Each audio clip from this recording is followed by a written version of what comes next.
Avant de plonger dans cette histoire incroyable, pensez à vous abonner à la chaîne et à activer la cloche. Ici, chaque récit a quelque chose à dire, et vous ne voudrez pas en manquer un seul. Madame Thompson avait passé toute sa vie dans cette maison. Chaque brique, chaque mur portait l'empreinte de ses joies et de ses peines. C'était là qu'elle avait élevé ses enfants, qu'elle les avait consolés après leur chagrin d'enfance, et que les rires d'été résonnaient jusque tard dans le jardin.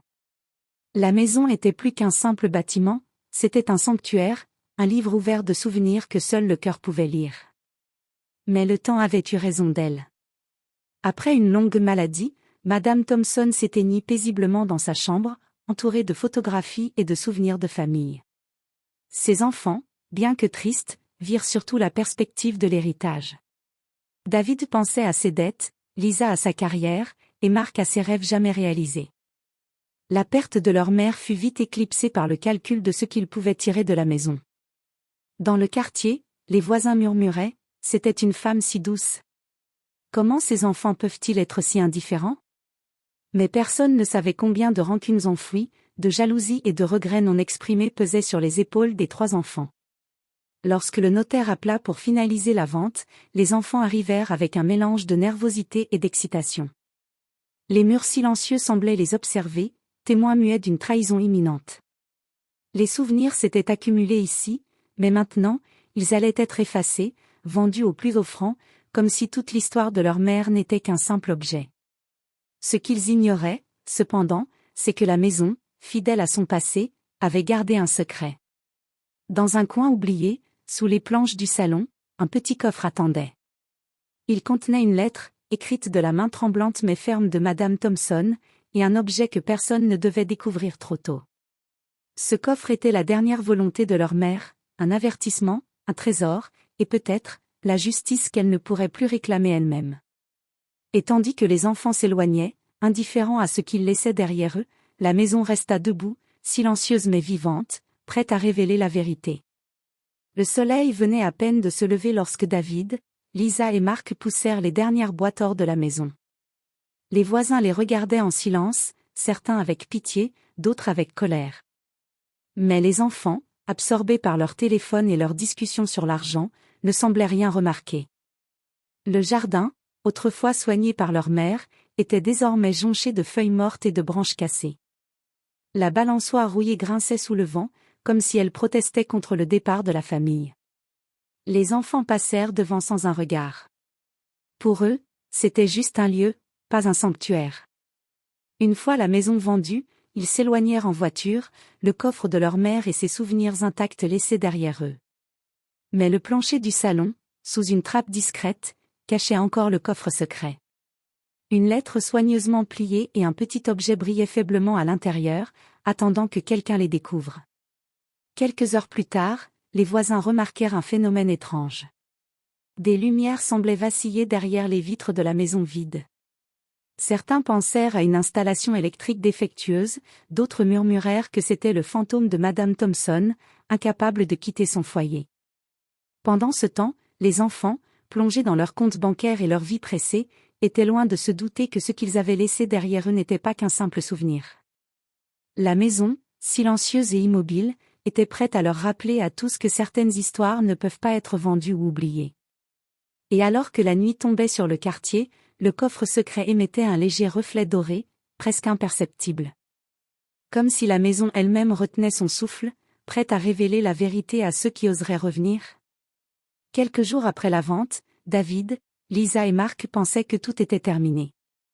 L'argent était sur leur compte, les dettes réglées, et la maison n'était plus qu'un lointain souvenir. Mais c'est là que les problèmes commencèrent. David rentrait chez lui le soir lorsqu'il reçut un appel étrange. Un voisin lui expliquait que des bruits provenaient de la maison de leur mère, maintenant vide. Des grincements, des pas précipités, comme si quelqu'un errait dans le salon. Il rit nerveusement, convaincu que c'était l'imagination de la vieille voisine. Lisa, quant à elle, remarqua que ses affaires semblaient disparaître ou être déplacées dans son appartement.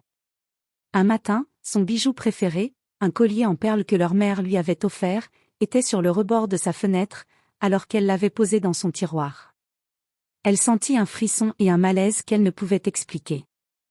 Mark, le plus pragmatique des 3, commença à avoir des rêves étranges. La maison de leur mère, telle qu'elle était autrefois, apparaissait dans son sommeil, avec sa mère qui le suppliait silencieusement de revenir. À chaque réveil, il sentait une présence, comme si quelqu'un l'observait depuis l'ombre. Un soir, poussés par une inquiétude qu'ils préféraient ignorer, les 3 enfants se rendirent à la maison. La porte était verrouillée, mais à travers la fenêtre, ils aperçurent quelque chose d'étrange, une lumière dorée vacillait dans le salon. Curieux et terrifiés à la fois, ils entrèrent et virent le plancher près de la cheminée légèrement surélevé, comme si quelqu'un l'avait déplacé. C'était le coffre.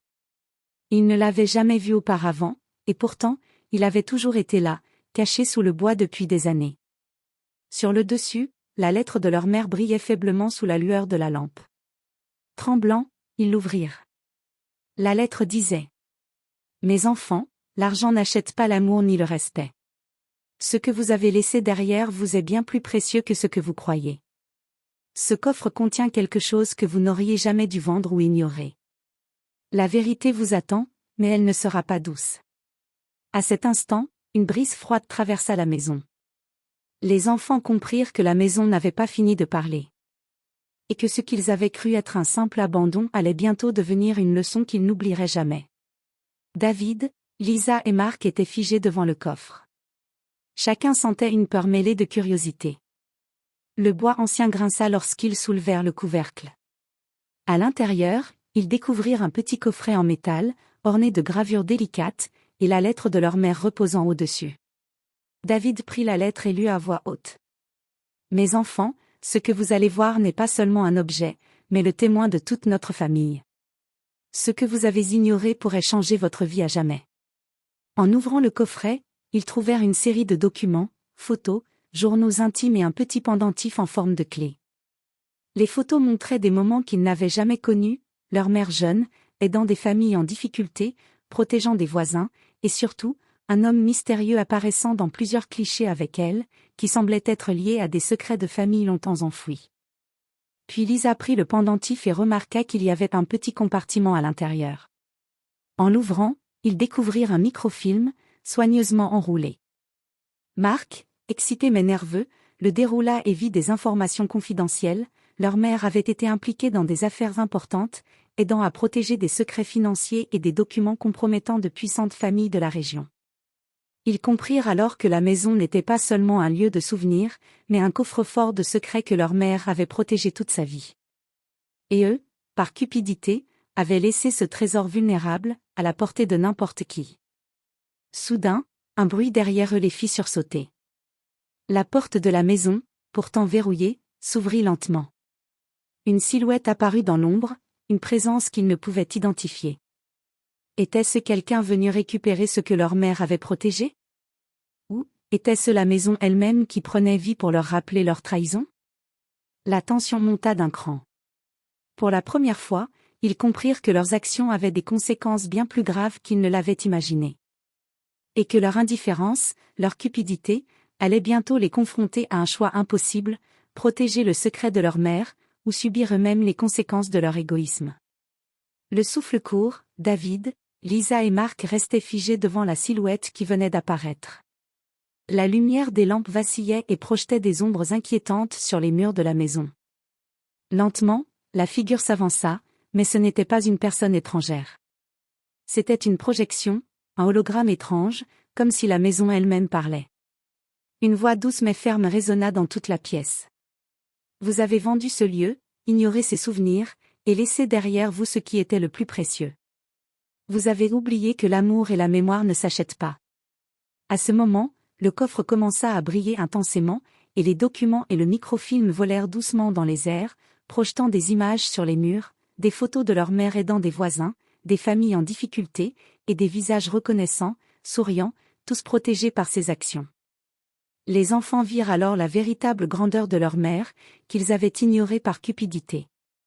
La maison semblait juger. Et soudain, un dernier secret se révéla, le pendentif en forme de clé qu'ils avaient ouvert quelques minutes plus tôt contenait un message gravé à l'intérieur. Celui qui protège ce secret honore notre famille. Celui qui trahit sera confronté à sa propre trahison. En un instant, les enfants comprirent que l'ombre qu'ils avaient vue n'était pas seulement un avertissement, mais une mise à l'épreuve.